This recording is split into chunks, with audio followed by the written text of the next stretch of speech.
కొండపర్తి సాయి కుమార్ నేను కాంతార హాస్టల్లుంటున్నాను. అక్క బోధనలు వింటున్నాను. కమ్మని కలలెన్నో కంటున్నాను.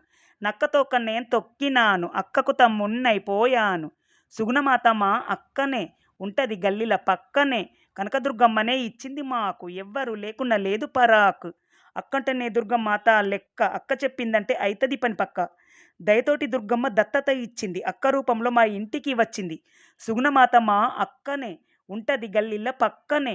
దయ్యాల భూతాల దంచి కొట్టుతది. ఎదురు తిరిగితే వాటి పీక పట్టుతది. అష్టదిగ్బంధన అవలీలగా చేసి భూతప్రేతాలను బంధించి పెడుతది. అపోలో ఫార్మసీలో ఉద్యోగం చేస్తున్నా. అక్కకు చేదోడు వాదోడుగుంటున్నా. తోడబుట్టాకున్నా కూడబెరగాకున్నా తోడబుట్టిన దానికన్నా అక్క మిన్న. ఇప్పుడెల్లప్పుడు అక్క గీత దాట. నిజమునే చెప్తున్నా తప్పను ఈ మాట. ఆశ్రమం బైనంక పియ్యేగా నేనుంటా. అక్కతోనే ఉంట సేవ చేసుకుంటా. సుగుణమాత మా అక్కనే ఉంటది గల్లీల పక్కనే.